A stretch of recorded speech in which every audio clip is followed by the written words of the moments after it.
Hola a todos. Me llamo David y me dedico a crear el clima perfecto en vuestros espacios. Ya sea para combatir el frío o el calor, tanto en una vivienda como en una instalación industrial, siempre estoy listo para ayudar. En este video voy a mostrar exactamente cómo funciona el aire acondicionado infografía y te voy a enseñar, de manera visual y con ejemplos prácticos, por qué un sistema de aire acondicionado enfría tu casa, cómo se miden y optimizan su rendimiento y qué errores comunes debes evitar. Que descubras al final te ayudará a ahorrar energía y a prolongar la vida útil del equipo.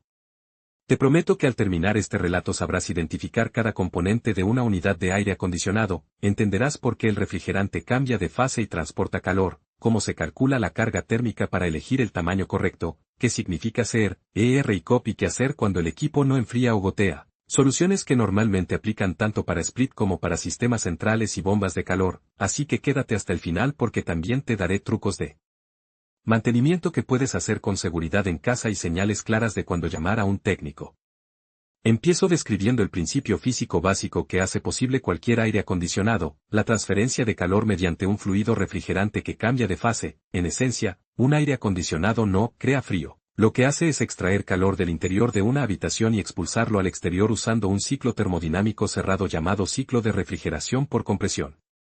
En mi explicación encontrarás una infografía mental. Imagina 4 etapas conectadas en un circuito cerrado: compresor, condensador, dispositivo de expansión y evaporador, y un refrigerante que circula por esas etapas variando presión y temperatura para absorber calor dentro y cederlo fuera. El compresor es el corazón de casi todos los equipos modernos. Su trabajo es comprimir el gas refrigerante en baja presión y baja temperatura que llega del evaporador, elevando su presión y su temperatura hasta convertirlo en un gas caliente a alta presión. Esa alta presión y alta temperatura permiten que en el condensador, que suele estar al exterior, el refrigerante ceda calor al aire exterior y se condense a líquido. Luego ese líquido pasa por un dispositivo de expansión, que puede ser una válvula de expansión termostática, un tubo capilar o una válvula electrónica de expansión, donde se reduce su presión de golpe, lo que provoca una fuerte caída de temperatura y deja el refrigerante en mezcla líquido-vapor frío. Ese refrigerante frío entra en el evaporador, una batería de tubos con aletas, y allí el aire interior pasa por arriba. El refrigerante absorbe el calor del aire interior y se evapora completamente, volviendo al compresor en forma de gas frío y completando el ciclo. La clave es la relación entre presión y temperatura del refrigerante. Al cambiar la presión, cambiamos su temperatura de ebullición, y aprovechamos ese cambio para trasladar calor de un lado a otro.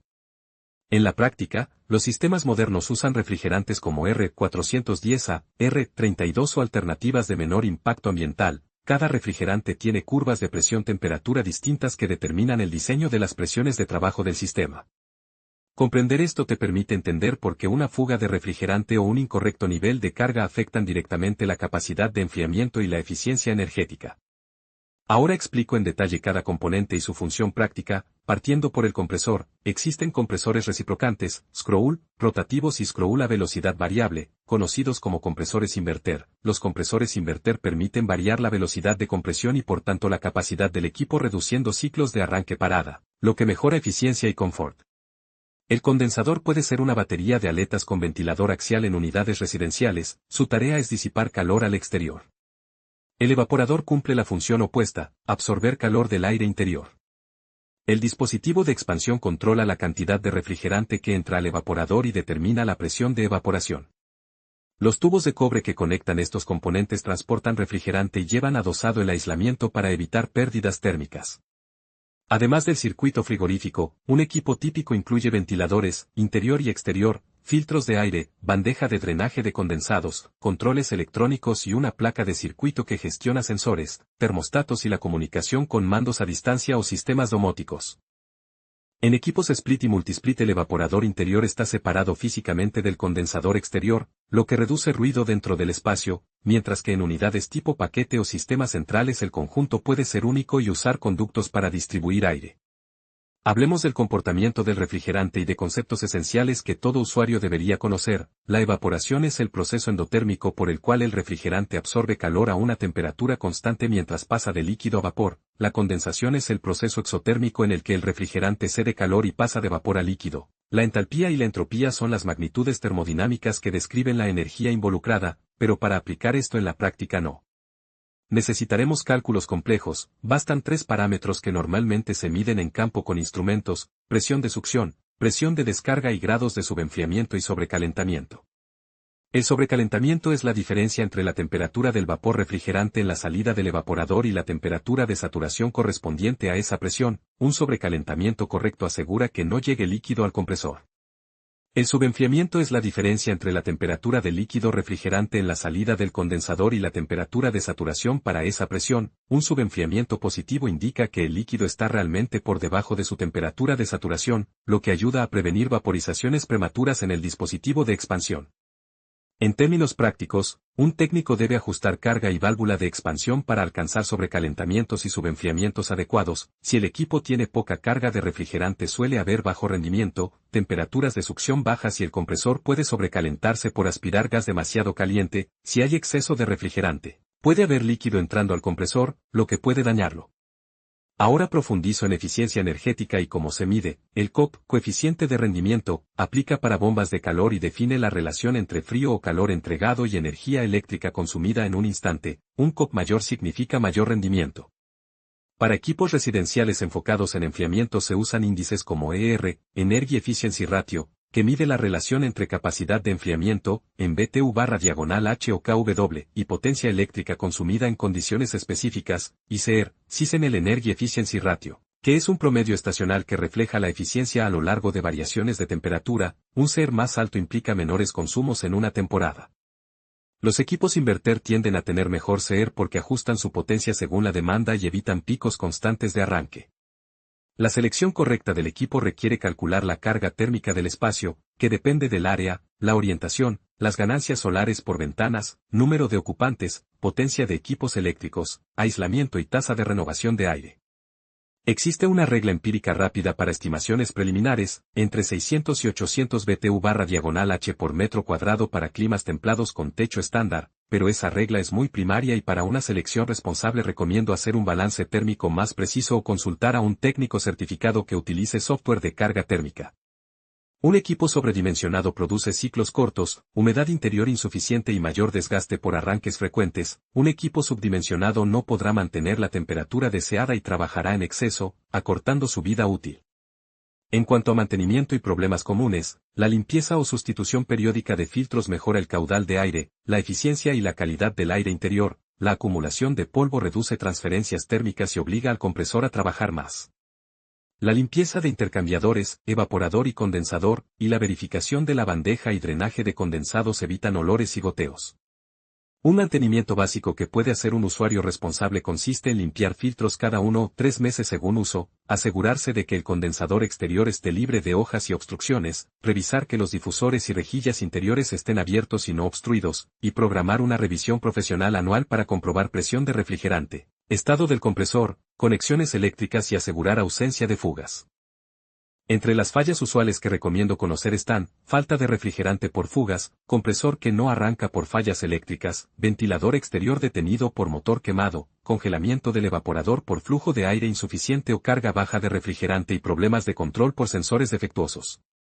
Cuando el evaporador se congela, primero apaga el equipo y descongela para no forzar al compresor, luego revisa filtros y flujo. Si el problema persiste, convoca a un técnico porque puede haber falta de refrigerante o defecto de la válvula de expansión.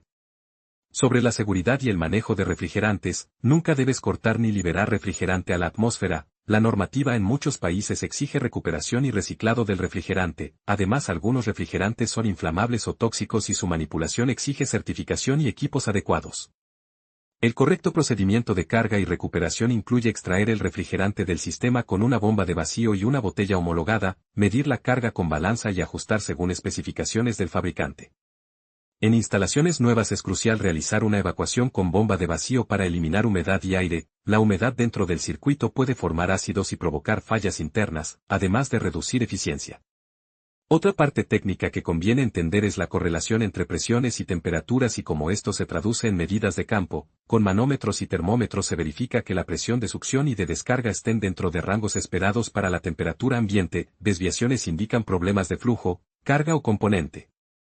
Es importante saber que los equipos refrigeración resistencia o con función de bomba de calor operan diferente en modo calefacción, invierten el ciclo mediante una válvula de inversión que cambia el sentido del flujo para que el condensador y el evaporador intercambien roles, de forma que el sistema extrae calor del aire exterior aun cuando haga frío exterior y lo entrega al interior. En climas fríos la eficiencia de la bomba de calor cae pero sigue siendo a menudo más eficiente que una calefacción eléctrica directa. Hablemos también de aislamiento, conductos y control. En sistemas con conductos, una mala instalación o conductos mal aislados y con fugas arruinan el rendimiento, se pierden decenas de porcentajes de capacidad si los conductos no están sellados correctamente. Los termostatos modernos con control por zonas permiten regular temperatura por habitaciones, lo que mejora confort y reduce consumo, sobre todo si se complementan con válvulas motorizadas o dampes en conductos. Los sensores y controles son parte crítica. Un sensor de temperatura mal colocado o defectuoso puede causar ciclos erráticos y consumo excesivo. Modernas funcionalidades como programación horaria, geolocalización, control vía API y compatibilidad con sistemas domóticos permiten optimizar el funcionamiento según hábitos y condiciones climáticas, traduciéndose en ahorros reales. En materia de sonido y vibraciones comento que las principales fuentes son el compresor y los ventiladores. Los fabricantes trabajan en aislamiento acústico y soportes antivibratorios, y una correcta fijación y base reducen transmisiones de sonido. En balcones o fachadas conviene ubicar la unidad exterior sobre soportes antivibración y con libre flujo de aire. Respecto a la instalación y puesta en marcha, los pasos críticos que siempre menciono son, ubicar la unidad interior y exterior respetando distancias mínimas para acceso y flujo, usar tubería de cobre dimensionada y con pendiente adecuada, realizar soldaduras con bracing adecuadas y evitar exceso de sobrecalentamiento de tubería que afecte o queme el aislante. Evacuar el sistema con bomba de vacío hasta presiones de vacío profundas para eliminar humedad, cargar el refrigerante por peso. Siguiendo las especificaciones del fabricante o por cargas en fase líquida cuando corresponda, comprobar subenfriamiento y sobrecalentamiento, ajustar válvulas y certificar ausencia de fugas con detector electrónico o método de burbujas, y finalmente verificar rendimiento térmico en condiciones reales. También explico por qué no debes reemplazar tu equipo por otro de menor coste sin analizar dimensiones y eficiencia. Equipos baratos suelen tener menores eficiencias estacionales y vida útil más corta, lo que a la larga puede salir más caro. En el plano ambiental y regulatorio, es importante conocer que el uso de refrigerantes ha evolucionado por su impacto en el ozono y el calentamiento global. El Protocolo de Montreal y renegociaciones han llevado a restricciones y sustituciones paulatinas, por eso equipos nuevos usan refrigerantes con menor potencial de calentamiento global, GWP. En muchos países existen incentivos o subsidios para reemplazo por equipos más eficientes o para instalación de tecnologías como bombas de calor, así que revisa la normativa local antes de comprar. Paso ahora a explicar fallas específicas y cómo diagnosticarlas con método. Si el equipo no enfría, lo primero que observo es el flujo de aire interior, si los filtros están limpios y si la unidad exterior disipa calor. Mido temperaturas de aire entrante y saliente en evaporador para comprobar diferencial. Verifico presiones de succión y descarga y registro sobrecalentamiento. Si sobrecalentamiento es muy alto suele haber falta de refrigerante o estrangulamiento en el circuito. Si el compresor no arranca pero hay alimentación eléctrica, puede haber protección térmica disparada o capacitor defectuoso. Si el condensador está muy sucio o el ventilador exterior no funciona, la presión de descarga sube y puede disparar protecciones. Para problemas de humedad interior elevada, además de chequear correcto dimensionamiento, reviso si el evaporador opera a temperatura correcta y si el clima interior permanece continuamente a baja velocidad de ventilador. Un ventilador interior en baja puede mejorar deshumidificación pero bajar sensación de frío. Por eso a veces conviene alternar modos o usar modo de deshumidificación específico. También explico cómo actuar ante un goteo. Si el agua cae por la unidad interior puede deberse a bloqueo del drenaje por suciedad, pendiente incorrecta en la tubería de desagüe o bandeja perforada. Limpiar y reinstalar correctamente la tubería suele resolverlo. En términos de ahorro energético ofrezco consejos precisos: mantener temperatura de consigna moderada, por ejemplo 24 a 25 grados en verano para un buen balance confort-consumo, mejorar aislamiento de ventanas y sellos para reducir ganancias solares, usar cortinas o film reflectante si hay radiación directa, utilizar ventiladores de techo para aumentar sensación térmica y permitir consigna más alta, programar reducción de consumo cuando nadie está en casa y aprovechar modo seco de la unidad. Finalmente, Toco el tema de innovaciones y tendencias. La electrificación y la integración con energías renovables está haciendo que muchos hogares combinen paneles solares con sistemas de climatización eficientes para reducir facturas. El control por inteligencia artificial y la conectividad permiten optimizar el uso aprendiendo rutinas y anticipando demanda. Los refrigerantes de baja GWP y los compresores de velocidad variable seguirán dominando el mercado por su eficiencia. Como resumen práctico de todo lo anterior, el aire acondicionado funciona por un ciclo de compresión que transporta calor usando un refrigerante. Sus componentes claves son compresor, condensador, dispositivo de expansión y evaporador. La eficiencia depende del diseño, del refrigerante y del control, y la vida del equipo depende del mantenimiento, del correcto dimensionamiento y de una instalación profesional. Si aplicas las recomendaciones de mantenimiento que he descrito, entiendes los síntomas de fallo y tomas decisiones informadas sobre compra e instalación, reducirás consumo y evitarás fallos costosos. Al terminar este recorrido técnico tendrás una visión completa y práctica de cómo funciona el aire acondicionado. Infografía, sabrás qué mirar, qué preguntar al instalar, cómo mantenerlo y cuándo tocar o no tocar el equipo por seguridad, y así podrás cuidar tu confort y tu bolsillo a largo plazo. Gracias por haber visto este video hasta el final. Espero de verdad que os haya resultado útil. Dejad un me gusta, solo si realmente os ha gustado el contenido y, si creéis que hay algo que podría mejorar, contádmelo en los comentarios. Me interesa conocer vuestra opinión. Y si este tema os apasiona, no olvidéis suscribiros al canal para no perderos los próximos vídeos. Hasta la próxima.